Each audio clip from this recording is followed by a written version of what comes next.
Hello అండి, అందరికీ నమస్కారం. ప్రియతమ పార్ట్ 3 అండి. గట్టిగా ఊపిరి తీసుకొని తల వెనక్కి పెట్టి అతని ముఖంలోకి చూసి, పెళ్లి చేసుకున్నావు కదా, మరెందుకు ఆడదాంతో తిరుగుతున్నావు అని గట్టిగా అరిచింది. హర్ష ముఖంలో రంగులు మారాయి. దీనికి నీ దగ్గర సమాధానం ఉండదు కదా అని గట్టిగా అడిగింది. విసురుగా ఆమెను తన వైపుకు తిప్పుకొని గొంతు పట్టుకోవడంతో ఏమాత్రం జంకకుండా అతని వైపు చూసింది. ఆమె కళ్ళల్లో ఏమాత్రం వెరుగులేదు. ఏదో యావగింపు కనిపించగానే అతను భరించలేనట్టు చూశాడు. అతని చెయ్యి ఆమె గొంతు మీద పెడుతున్న ప్రెజర్కి కళ్ళు ఎర్రబడి కళ్ళల్లో నీళ్లు వచ్చి ఊపిరి ఆడగా ఉక్కిరిబిక్కిరైపోయింది. ఆమె పరిస్థితి గమనించి చేతిని వదిలేశాడు. అతనిలో కోపం లావాలా క్షణానికి వృద్ధి చెందుతోంది. నువ్వు చూసావా నేను అమ్మాయితో తిరగడం? అతను గట్టిగా అరవడంతో ఉలిక్కిపడి భయంగా కళ్ళు మూసుకుంది. ఆమె ఊపిరి వేగంగా తీసుకుంటోంది. ఆమె బుగ్గలు ఒత్తిపెట్టి చెప్పు, నువ్వు చూసావా మరింత రెట్టించడిగాడు. అతని చేతిని విసిరి కొట్టడానికి చూసిన ఆమె వల్ల కాలేదు. అతని బలం ముందు చూశాను. ఆమె స్వరంగా మెల్లిగా వచ్చింది. అతడు కళ్ళు చిన్నవి చేసి చేతులు వదిలేశాడు. ఏం చూశావు అని అతను అడుగుతుంటే, అమ్మాయిలో ఫ్లర్టింగ్ మాత్రమే చేస్తావని పొరపడ్డాను, కానీ అంతకు మించి నువ్వు చేసే పనులకి నీ మీద ఉన్న ప్రేమను అసహ్యంగా మారింది. నువ్వంటే ద్వేషం, అసహ్యం పెరిగాయి నాకు. ఆడదాని శరీరం తాకిన నీ చేతిని నా ఒంటి మీద ఎలా పడనిస్తాను అని గట్టిగా అరిచింది. అది కోపం కాదు, ఆమె లోపల ఉన్న దుఃఖం. ఆమె ఒకవైపు ఏడుస్తూనే అతన్ని చాలా అసహ్యంగా చూస్తోంది.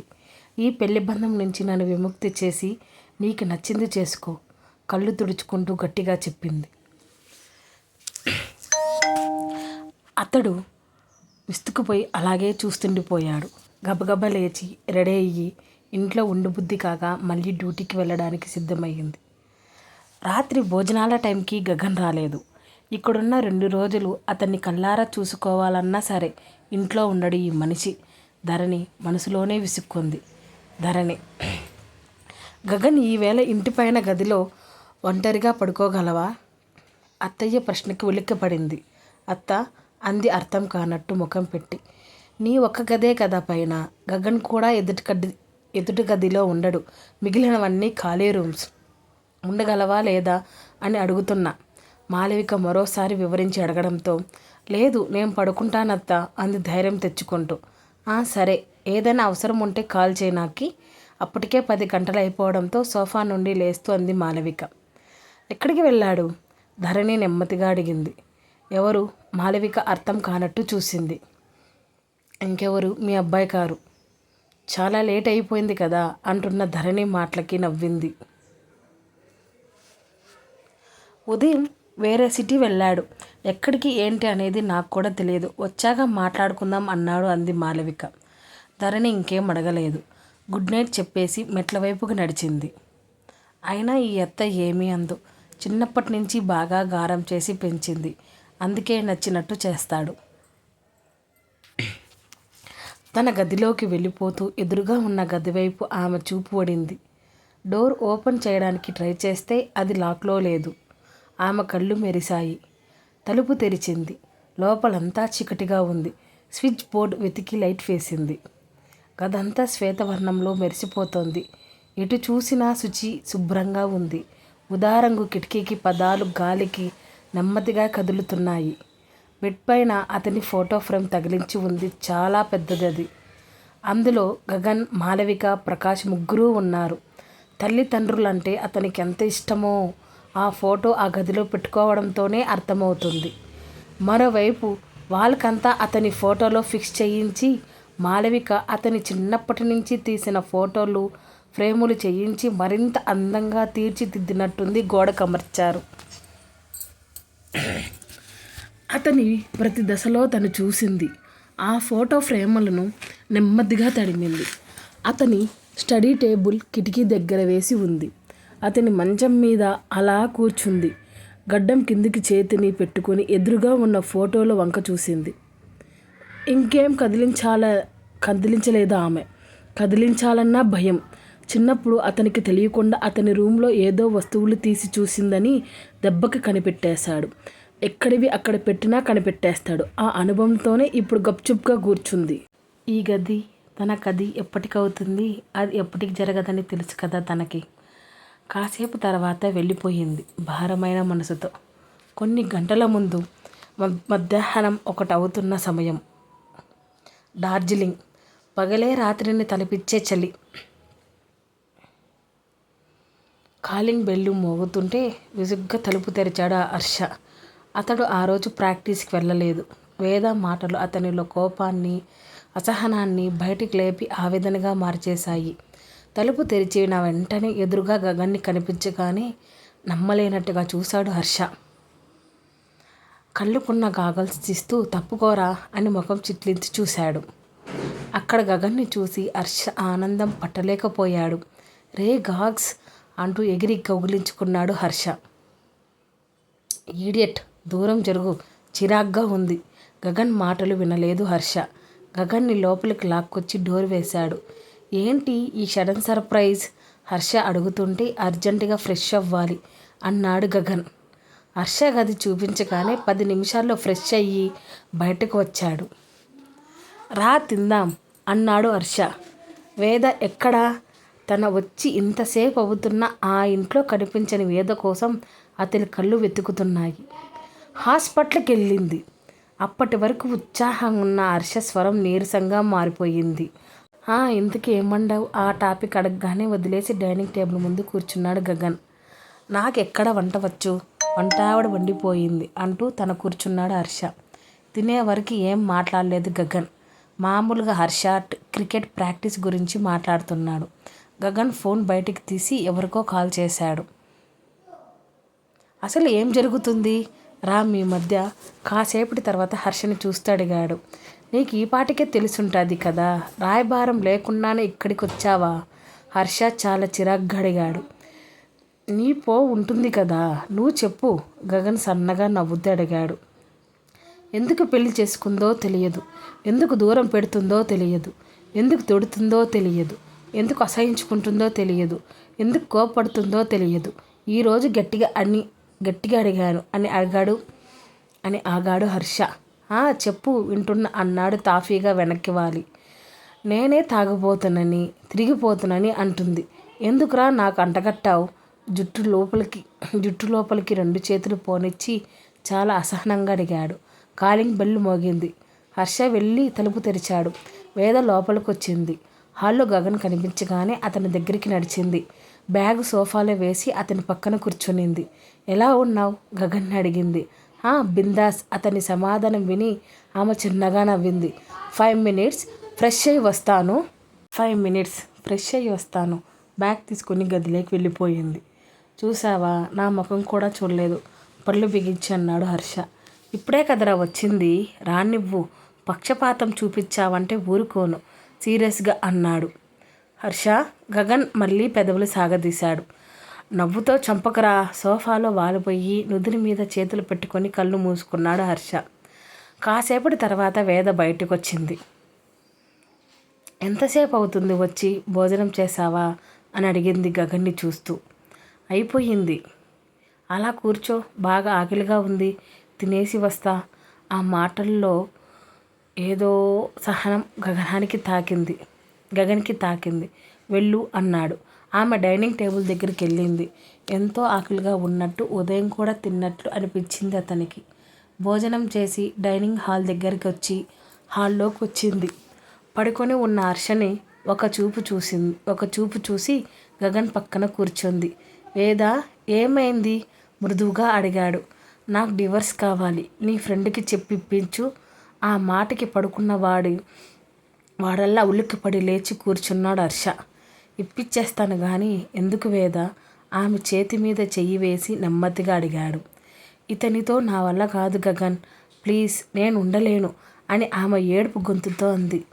నేను ఏదో టార్చర్ చేసి రాచి రంపాన పెట్టి కొడుతున్నట్టు మాట్లాడుతోందిరా. హర్ష పళ్ళు కొరుకుతూ చూశాడు.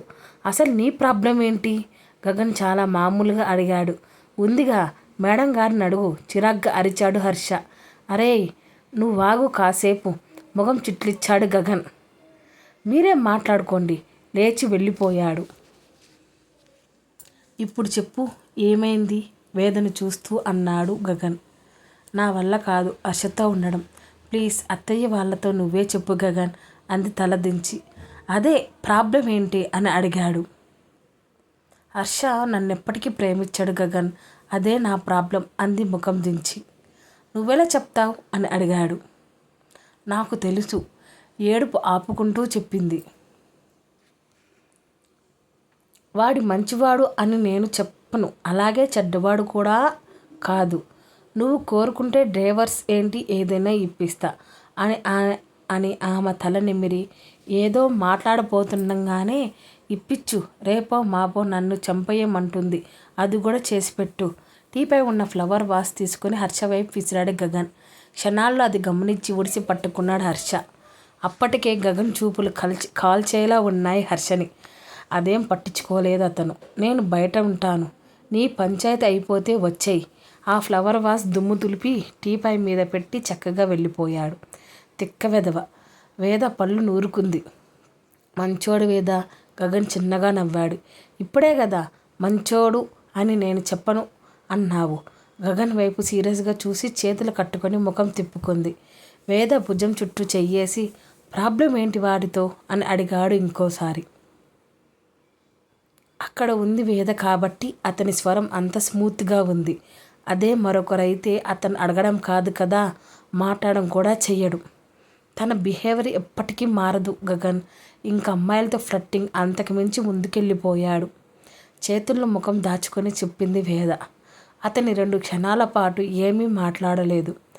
వాడి గురించి ప్రత్యేకంగా నీకు చెప్పాల్సింది ఏమీ లేదు వేద. నువ్వు కావాలి అంటున్నావు కాబట్టి డివర్స్కి వాడితో పాటు ఆంటీ అంకుల్ని కూడా ఒప్పిస్తాను అన్నాడు. వేద మనసు అగాంతంలోకి కూరుకుపోయినట్టు అనిపించింది. అయినా సరే అలాగే బింకంగా ఉంది. But 1 condition. గగన్ మాటలకి తలెత్తి అతని వైపు చూసింది వేద. ఆమె కళ్ళు క్వశ్చన్గా చూస్తున్నాయి. నువ్వు వాడి వైఫ్గా కాదు, వాడి ఫ్రెండులా ఉండు. వాడికి డైవర్స్ ఇచ్చేయి. నీ డిసిజన్ నేను కొట్టి పారేయను. వాడు తప్పు చేస్తుంటే ఒక ఫ్రెండులాగా ఆ తప్పు నుంచి బయట పడడానికి ప్రయత్నం చెయ్యి.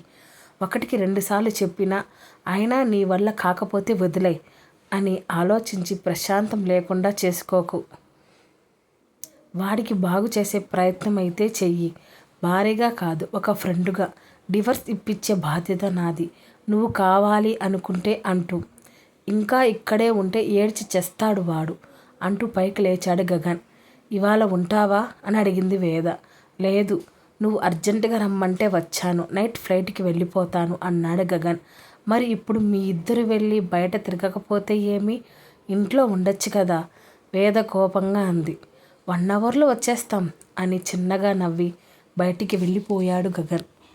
వేద సోఫాలో వెనక్కి వాలి ఆలోచించుకుంటూ కళ్ళు మూసుకుంది. గగన్ రావడం తనకి మంచిదే అయ్యింది. ఆమె మనసు కాస్త ప్రశాంతంగా మారింది. గగన్ వెళ్ళేసరికి కారులో కూర్చుని గ్లాస్ దించి సిగరెట్ పీల్చి పొగ వదులుతున్నాడు హర్ష. అది లాగి అవతలికి విసిరేశాడు హర్ష. రే హర్ష విసుక్కుంటూ ఇంకొకటి తీసేసరికి ఆ బాక్స్ కూడా బయటికి విసిరేశాడు.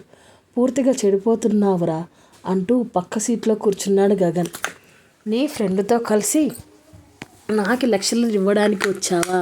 హర్ష గగన్ వైపు విసుగ్గా చూశాడు. నాకు నేనే టైం ఇచ్చుకోను, అలాంటిది నీకెలా టైం ఇచ్చి సోది చెప్తాననుకున్నావు అంటూ భుజాలు కదిలించి.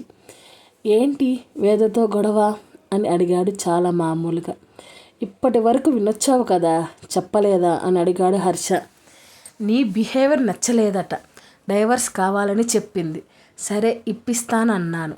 సింపుల్గా పెదవి విరిచాడు గగన్. హర్ష పళ్ళు నూరుకుంటూ చూశాడు. అది అడగగానే ఇప్పిస్తావా అనగానే ఒకటి పడింది హర్షకి. అది ఇది అన్నావంటే చంపి పడేస్తా. నా పెళ్ళాంరా, నా ఇష్టం, దవడ సరిచేసుకుంటూ అన్నాడు హర్ష. అది తను చెప్పాలి. వెంటనే గగన్ని హగ్ చేసుకున్నాడు హర్ష. చీచీ దూరం జరపబోయాడు గగన్. రే ప్లీజ్ రా, నాకు వేద కావాలి, ఏదో ఒకటి చెయ్యి గారాలు పోయాడు హర్ష. గగన్ పెదవులు విచ్చుకున్నాయి. హర్షని విసుగ్గా దూరం తోశాడు. చేతనైతే నువ్వే సాధించుకో, నాకు కావాలంటే ఎలా వస్తుంది? లవ్ చెయ్యి, సొంతం చేసుకో అన్నాడు గగన్. ఎక్కడ్రా బాబు, నేను చెప్పేది వినదు. ఏదో మాట్లాడుతుంది, ఏదో అంటుంది. ఎలా సాధించుకోవాలి? ఏం చేయాలి? హర్ష తల పట్టుకున్నాడు. అమ్మాయిల్ని ఫ్లర్ట్ చేసినంత ఈజీ కాదు అని. కావాలంటే సాధించుకోవాలిరా. వేద కావాలంటే ఫైట్ చేయి, సాధించుకో అన్నాడు గగన్. వేరే వాడితో ఫైట్ చేసే సాధించవచ్చు, తనతో ఏం ఫైట్ చేయాలి? సామెతలు చెప్పకు, నీ దాకా వస్తే గాని తెలియదు. హర్ష విసుక్కున్నాడు మరోసారి. ఫైట్ చేయడం అంటే గొడవ పడడం కాదురా ఈడియట్. అయినా నేను నీలాగా అనుకున్నావా? ఏదైనా ఫేస్ టు ఫేస్. గగన్ గర్వంగా భుజాలు ఎగిరేశాడు. చూస్తానుగా, ఎక్కడికి పోతాను? హర్ష అదోలా చూశాడు. ఈరోజు రాత్రి హర్ష వేదతో కాసేపు టైం స్పెండ్ చేసి రిటర్న్ బయలుదేరాడు. అతను హైదరాబాద్ వచ్చేసరికి రాత్రి 11 గంటలు దాటింది. గదిలోకి రాగానే క్షణం కాలం ఆగిపోయాడు. అలా కళ్ళు మూసుకున్నాడు. ఎవరో తన గదిలోకి వచ్చినట్లు ఏదో కొత్త ప్రెగ్నెంట్ వచ్చింది. ఎవరో కనిపెట్టడానికి పెద్ద సమయం ఏమీ పట్టలేదు అతనికి. అతని పెదవుల మీద అద్దులాంటి నవ్వు మెరిసింది. కానీ అది మరుక్షణం మాయమైపోయింది. ఫ్రెష్ అయి బెడ్ మీద వాలిపోయాడు. ఎందుకో ఆ నవ్వు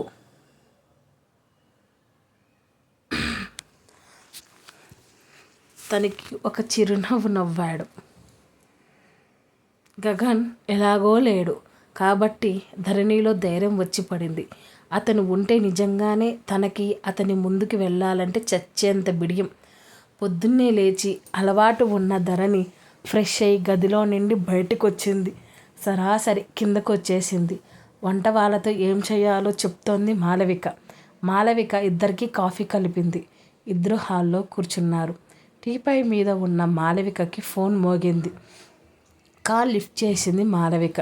ధరణి మాలవిక మాటలు వినిపించుకోలేదు. ఏదో ఆలోచిస్తూ కూర్చోంది. తర్వాత కాల్ కట్ చేసి ధరణిని ఇంటి విషయాల గురించి అడిగింది మాలవిక. వాళ్ళు మాట్లాడుకుంటుండగా రేవతి కాల్ చేసింది. ధరణి కాల్ లిఫ్ట్ చేసింది. వెళ్ళావా అత్త దగ్గరికి? రేవతి అడిగింది. నెమ్మదిగా పలికింది ధరణి. మూగదానిలా ఏంటే? రేవతి కసిరింది. ఏంటమ్మా? విసుగ్గా వచ్చింది ధరణికి. నీ పద్ధతి ఇలా ఉంటే చాలా కష్టం. కొంచెం కలుపుకోలుగా ఉండడం నేర్చుకో. ఫోన్ అత్తకివ్వు. రేవతి సీరియస్గా చెప్పడంతో అత్త నీకే ఫోన్. అలాగే మూతి ముడుచుకొని మాలవికకి ఫోన్ అందించింది ధరణి. ధరణి ముఖంలో మారిన రంగులను చూసి మాలవికకి నవ్వొచ్చింది. రేవతి మాటలు సన్నగా వినిపించాయి. మరి ధరణి తీరే అంత అని మాలవికకి చాలా తెలుసు. చెప్పు రేవతి, మాలవిక మాట్లాడుతోంది. వదిన, దాన్ని ఆ హాస్టల్ నుంచి తెచ్చి ఇంట్లో పడై నువ్వేనా? ఇలాంటి మొహమాటస్తురాలు అక్కడ ఎలా ఉంటుందో ఏమో. చెప్తే వినదు. ఫ్రెండ్స్ ఉన్నారని అక్కడే ఉంది. రేవతి చెప్పుకపోతుంది. ఏం చేద్దాం? నీ కూతురు నా మాట వింటే కదా ఇక్కడికొచ్చి ఇంటికి కూడా రాలేదు. ఏదో నేను బ్రతిమాలితే మొక్కుబడిగా వచ్చింది. మాలిక స్వరంలో వెటకారం తొంగి చూస్తుంది. ఇద్దరు మొదలు పెట్టారు అనుకొని 2 చేతులతో తల పెట్టుకొని తల కిందికి వంచుకుంది ధరణి. వాళ్ళ మాటలు సాగుతూనే ఉన్నాయి తన గురించి. ధరణి, గగన్ వచ్చాడు. కాఫీ కావాలా? టిఫిన్కి వస్తాడా? అడిగిరా. ఫోన్ పక్కకి తీసి ధరణికి చెప్పి మళ్ళీ ఫోన్లో మునిగిపోయింది మాలవిక. వీళ్ళిద్దరూ రోజు మార్చి రోజైనా మాట్లాడుకుంటూ ఉంటారు. అంతగా ఏముంటాయి వీళ్ళకి మాటలు అనుకునే నిట్టూర్పి ఏంటత్తా అని అడిగింది మాలవిక. ఏం చెప్పిందో అర్థమై కానట్టు. గగన్ నైట్ ఇంటికొచ్చాడు. కాఫీ తీసుకురావాలా లేదా టిఫిన్కి కిందికి వస్తాడని అడిగిరా. మాలవిక మరోసారి చెప్పి అక్కడ నుండి వెళ్ళిపోయింది ఫోన్ పట్టుకొని. ఆమె మాటలు ధరణి చెవులో అమృతం పోసినట్టు అనిపించి అంతలోనే అతని గతికి వెళ్ళమన్నందుకు అదిరిపడింది. అతని దగ్గర ఉంటేనే మాటలే రావు. ఇంకా అతని గదికి వెళ్ళి సరాసరి ఏమడుగుతుంది? ధరణి కిచెన్లోనికి వెళ్ళి చూడగా మైట్స్ ఇద్దరూ పనిలో ఉండడంతో తనే మెల్లగా మెట్ల వైపు నడిచింది. మెట్లెక్కుతుంటేనే ఆమె గుండె దడదడగా మారిపోయింది. గాఢ నిద్రలో ఉన్న వేదనే చూస్తున్నాడు హర్ష. ఒకప్పుడు వేదకి ఇప్పుడు వేదకి చాలా తేడా కనిపిస్తుంది అతనికి. తన గురించి ఆమెకు తెలియదా? లేనిపోని ఊహించుకుంటుంది. ముందుకు వంగి ఆమె చెంప మీద పెదవులు తాకించాడు హర్ష. నిద్రలో కొద్దిగా కదిలింది వేద. అతను గబుక్కున దూరం జరిగాడు. తెలిస్తే చంపేస్తుంది. ఆమెకు మెలకువ వస్తున్నట్టు తెలియడంతో గబుక్కన లేచి సోఫా వైపు వెళ్ళి అలాగే కూర్చుని ఫోన్ చెక్ చేసుకుంటున్నాడు. లేచి ఒళ్ళు విరుచుకొని అతని వైపు ఒక్కసారి చూసి గది సర్ది ఫేస్ వాష్ చేసుకొని బయటికి వెళ్ళిపోయింది. కాసేపు తర్వాత కాఫీ పట్టుకొని గదిలోకి వచ్చింది వేద. హర్ష ముందు ట్రే పెట్టింది. అతను తీసుకున్నాడు. ఆమె కప్పు తీసుకుని విండో దగ్గరికి వచ్చింది. అక్కడ ఉండే చలికి కిటికీలు తీసే సాహసం చేయలేదామె. విండో నుండి బయటకు చూస్తే నెమ్మదిగా కాఫీ సిప్ చేయసాగింది. గగన్ మాటలే గుర్తొస్తున్నాయి ఆమెకి. భార్యగా కాదు, ఫ్రెండ్గా చూడు. తనకి పదే పదే పక్క నుండి గగన్ చెప్పినట్టుగా అనిపిస్తుంది. దీర్ఘాలోచనలో ఉన్న ఆమెని గమనిస్తున్నాడు హర్ష. ఆమె ఎంతకీ పట్టించుకోకపోవడంతో లేచి ఫ్రెష్ అవడానికి వెళ్ళిపోయాడు. ఎలా ఉండేవాడిని ఎలా మార్చేసింది అనుకున్నాడు. టిఫిన్ దగ్గర అతనికి వడ్డిస్తున్నా వద్దు అన్నట్టు ప్లేట్ లాక్కున్నాడు. హర్ష, సీన్ చెయ్యకు. ఆమె బ్రతిమాలినట్టు చూసింది. సీన్ చేసింది నువ్వా నేనా? అయినా నీతో అసలు నాకు మాటలేంటి? దూరంగా ఉండు నాకు. హర్ష అక్కడి నుంచి లేచి వెళ్ళిపోతుంటే అతను చెయ్యి పట్టుకునింది. తప్పు చేసినా నీ కోప్పడే అర్హత లేదు ఆమె గట్టిగా చెప్పడంతో అతనిలో కోపం లాంటిది వచ్చింది. నిజంగానే అతనికి కోపం వచ్చినప్పుడు విచక్షణ కోల్పోతాడు. తర్వాత ఆలోచించేసరికి అంతా అయిపోతుంది. ఆమె చేతిని మణికొట్టు దగ్గర పట్టుకొని గట్టిగా దగ్గరికి లాక్కున్నాడు. నొప్పికి ఆమె ముఖం అదోలా అయిపోయింది. తప్పు చేశాను అంటున్నావు. ఏం తప్పు చేశానో చెప్పు. మన పెళ్ళి జరిగి ఎన్ని రోజులు అవుతుంది? నువ్వు అన్నలాంటి వాడిని అయితే ఇన్ని రోజులు నిన్ను ముట్టుకోకుండా దూరంగా ఉంటానా అని గట్టిగా అరిచాడు. ఆ అరుపుకి ఆమె ఉలిక్కి పడింది. Harsha, it's hurting. ఆమె చేతిని విడిపించుకోవడానికి చూసింది. నువ్వు తిక్కగా మాట్లాడుతుంటే నాకు కూడా హర్టింగ్గానే ఉంది ఇక్కడ అంటూ చూపుడు వేలుతో అతని హృదయం చూపించుకుంటూ చెప్పాడు. వేద మాటలు కరువైన దానిలా నెమ్మదిగా కళ్ళు దించుకుంది. అప్రయత్నంగా అతని చేతిని వదిలింది. అక్కడ నుండి వెళ్ళిపోవడానికి హర్ష వెనుక తిరిగాడు. చంపకరా నన్ను. ఆమె తల పట్టుకొని నేల మీద కూలిపోతూ ఉంది.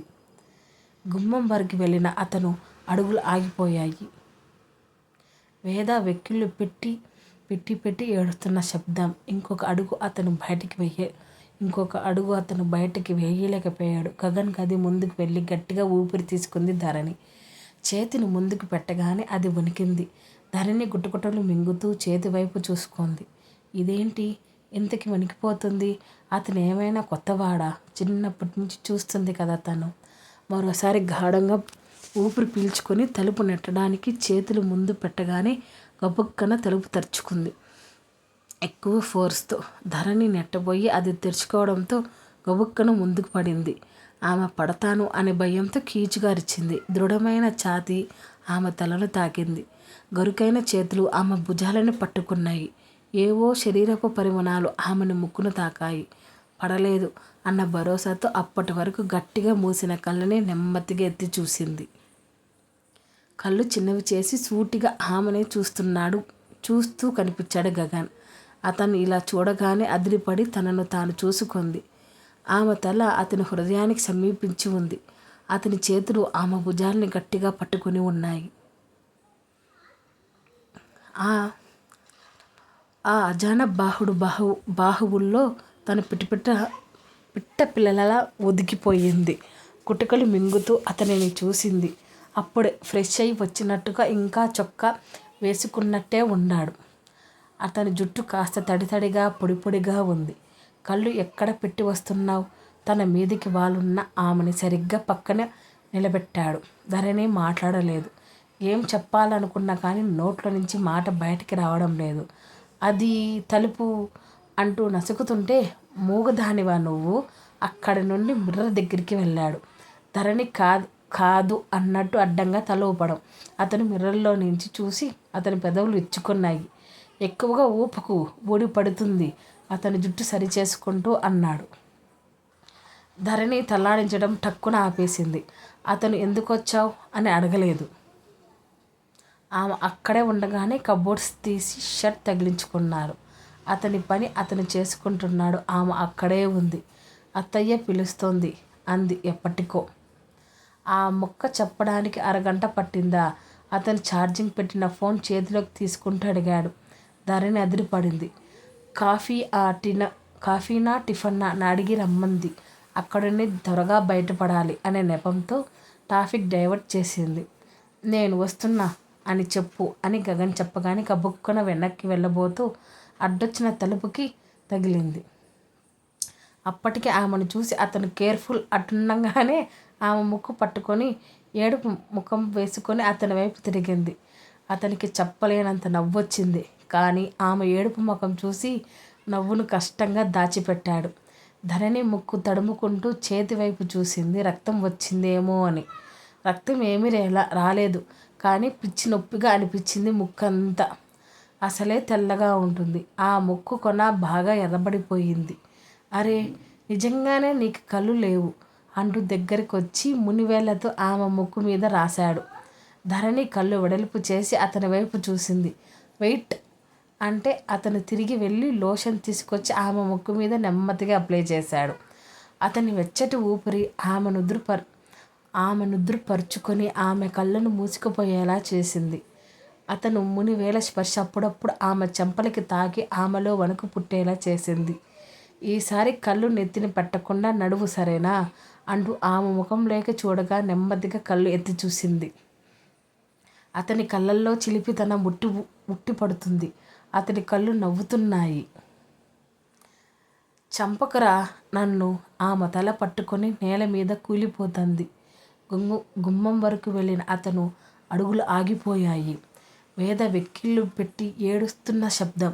ఇంకో అడుగు అతను బయటకి వేయలేకపోయాడు. ఆ దృశ్యం చూసిన అతను విస్తుపోయాడు. గబుక్కన వేద దగ్గరికి వచ్చి మోకాల మీద కూర్చున్నాడు. వేద, ఏంటిది? ఆమె ప్రవర్తనకి అతనిలో ఆవేశం ఇంకా ఎక్కువయింది. పిచ్చి పట్టిందా నీకు? ఆమె భుజాలు పట్టుకొని తన వైపు లాక్కుంటూ అడిగాడు హర్ష. అతని నుంచి విడిపించుకోవాలని ప్రయత్నం చేసింది కానీ ఆమె వల్ల కాలేదు. అతను చతికిలా పడి పూర్తిగా ఆమెను తన మీదకి లాక్కున్నాడు. వదులు నన్ను ఏడుస్తూనే అడిగింది వేద. ముందు ఏడు పాపు వేద. అతను ఆవేశాన్ని కష్టంగా అణుచుకుంటూ అన్నాడు. నన్ను వదులుతావా లేదా అని గట్టిగా అరిచింది వేద. నా మీద కోపం ఉంటే నా మీద చూపించు. తిండి మీద చూపిస్తావేంటి? అంత రాక్షసినా నేను? నా చేత్తో పెడితే అది విషమవుతుందా? వారం రోజుల నుంచి చూస్తున్నా. ఒక పూటైనా నేను పెడితే తిన్నావా? ఆమె నిస్సహాయంగా దీనంగా మాట్లాడుతుంటే అతను మిండుకుండిపోయాడు. అతనిలో ఉన్న కోపం పాల పొంగులా చల్లారిపోయింది ఆమె ప్రేమకి. నా మీద నీకు ఫీలింగ్ లేదని తెలిసి కూడా నేను నిన్ను పెళ్లి చేసుకున్నాను. ఏదో ఆశ, ఎప్పటికైనా ప్రేమ కలుగుతుంది. అది ఎప్పటికీ జరగదు. మనమిద్దరం విభిన్న ధృవాలం. ఒకటి వైపు ఒకటి ఈ వైపు, అంతే. ఇంక ఆశ చావకపోతే ఏదో ప్రయత్నం చేద్దాం అనుకున్నా. అది కూడా వృధానే. డైవర్స్ ఇచ్చేసి నీకు నచ్చిన వాళ్ళనే పెళ్లి చేసుకో. నచ్చినట్టు వాళ్ళతో తిరుగు. చివరి మాట్లాడేటప్పుడు అతని కళ్ళల్లోకి కోపంగా చూసింది. అప్పటి వరకు ఆమె మాటలు వింటున్న అతను ఆమె చివరి మాటలు విన్న తర్వాత అప్రయత్నంగా అతని కళ్ళు చిన్నవైపోయాయి. నేను వేరే వాళ్ళని చేసుకోవాలి. పెళ్లి చేసుకోకపోయినా తిరగమని సలహాలు ఇస్తున్నావా? అతని ముఖంలో ఉన్న గంభీరత్వానికి కాస్త భయంగా చూసింది. సరే, నువ్వు అన్నట్టే చేస్తా. నాకు నచ్చినట్టే చేస్తా. ఇప్పుడు కూడా నాకు నచ్చినట్టే చేస్తా అంటూ ఆమె గడ్డం పట్టి ముఖానికి దగ్గరికి లాగి మరొక చెయ్యి ఆమె తల వెనక్కి వేసి ఆమె పెదవులని క్షణాలలో అందుకున్నాడు. ఆ హఠాత్ పరిణామానికి ఆమె కనుపాపలు వెడల్పోయిపోయాయి. ఏం జరిగిందో అర్థం చేసుకునే లోపే ఆమె బొమ్మల అతని చేతిలో ఇమిడిపోయింది. అతని భుజాలు పట్టి దూరం నెట్టాలని చూసింది. అతను కాస్తైనా వెనక్కి సర్దుకోలేదు. ఆమె కనులు మూతలు పడసాగాయి. అతని ముద్దులో గాఢత పెరుగుతుంటే అతని చెయ్యి నెమ్మదిగా ఆమె వీపు మీదకు చేరింది. ఆమె వెన్ను మీద చెయ్యేసి అతని వైపు బలంగా లాక్కొనింది. మనసుకు నచ్చినవాడు, మనసు కోరుకున్నవాడు తన మగాడు విడిపించుకోవడానికి శతవిధాలుగా ప్రయత్నించిన వేదకి ఏదో మత్తు కమ్మేసినట్టయింది. ఆమె నుంచి తిరస్కరణ ఆగిపోయిన క్షణం అతనిలో సంతోషం రెట్టింపయ్యింది. ఆమె పెదవులు అతనిని వీడలేదు. ఆమెకి ఊపిరి భారమై ఆమె 2 చేతులు అతని చొక్కాని గట్టిగా పట్టుకొని లాగుతుంటే కాస్త దూరం జరిగాడు. భారంగా ఊపిరి పీల్చుకుంటున్న ఆమెను చూసి క్షణాలలో మళ్ళీ ఆమె పెదవుల మీద అతని పెదవులు నిలిపాడు. మీగడ లాంటి ఆ శుతిమెత్తని ఆధారాలలోని తేనెను రుచి చూస్తున్నాడు. ఆమెకి సరికొత్త భావాన్ని రుచి చూపిస్తున్నాడు. ఈసారి ఆమె ఊపిరి తీసుకోవడానికి మరిన్ని ఇబ్బంది పడడంతో నెమ్మదిగా వదిలాడు. అతని ఛాతీ మీద 2 చేతులు పెట్టి దూరంగా నెట్టి భారంగా ఊపిరి తీసుకుంది. ఆ తలని తన గుండెకి హత్తుకున్నాడు. వేద కసుక్కున కొరికింది. అతను గట్టిగా అరిచి అదిరిపడ్డాడు. అదే అదునుగా గబుక్కున అతని మీద నుంచి లేచి అక్కడ ఏమాత్రం ఉండకుండా గదిలోకి పరిగెత్తింది. అతను వెంటనే తేరుకొని ఆమె వెంట పడిన ఆలోపే ఆమె తలుపు వేసుకుంది. అబ్బా! అతడు నిట్టూర్చి షర్టు కిందికి లాగి ఛాతీ వైపు చూసుకున్నాడు. ఆమె పట్టుకాట్లు స్పష్టంగా ఉన్నాయి. రాక్షసి, ఇలా కొరికావంటే మండుతున్న వేళ్లతో తడుముకున్నాడు. అలాగే తలుపులకి జారిపడి కూర్చున్న పెరిగిపోతున్న గుండె వేగాన్ని అదుపు చేసుకోసాగింది వేద. ఆమె శరీరం వణికిపోతోంది. ఇలా జరుగుతుందని అస్సలు ఊహించలేదు. వేద, ప్లీజ్ తలుపు తెరు, నీతో మాట్లాడాలి. రాక్షసి, హర్ష బయట నుంచి పిలుస్తున్నాడు. ఆమె ఏమాత్రం తిరిగి బదులు ఇవ్వలేదు. పిచ్చి పట్టిస్తుంది అనుకొని నేను ప్రాక్టీస్కి వెళ్తున్నా, నిన్ను డ్రాప్ చెయ్యాలా అని అడిగినా ఆమె సమాధానం చెప్పలేదు. నేను పోతున్నా, ఇంట్లోనే తగలడు, ఈవినింగ్ వస్తాను, నేను పోయాక డోర్ లాక్ చేసుకో అతను గట్టిగా చెప్పాడు. అతను వెళ్తున్నట్లు అడుగుల శబ్దం అర్థమయ్యింది. 5 నిమిషాల తర్వాత మెల్లిగా తలుపు తెరిచి బయటకు చూసింది. హర్ష ఉన్న ఆనవాలు కనిపించలేదు. గుండెల మీద చెయ్యి వేసుకొని ఊపిరి తీసి గదిలో నుండి పూర్తిగా బయటకొచ్చింది. ఆ గోడ పక్కనే ఉన్న హర్ష ఆమె చేతిని పట్టుకొని దగ్గరికి లాగాడు. ఎవరో సడన్గా అలా లాగడంతో గట్టిగా అరిచింది. నేనుండగా నిన్ను ముట్టుకునే ధైర్యం ఎవరికి ఉందే? నేనే అంటున్న అతనిని చూసి వెన్ను తట్టుకునింది. అంతలోనే ఆమె పళ్ళు నూరుతూ కోపంగా చూసింది. మాట్లాడాలంటుంటే తలుపు వేసుకుంటావేంటే? కామన్ సెన్స్ లేదా నీకి? ముందుకు వంగి ఆమె పెదవి చివరన టక్కుమని ముద్దు పెట్టుకున్నాడు. వేద అదిరిపడి బిత్తరపోయి చూసింది. హర్ష బిహేవియర్ చాలా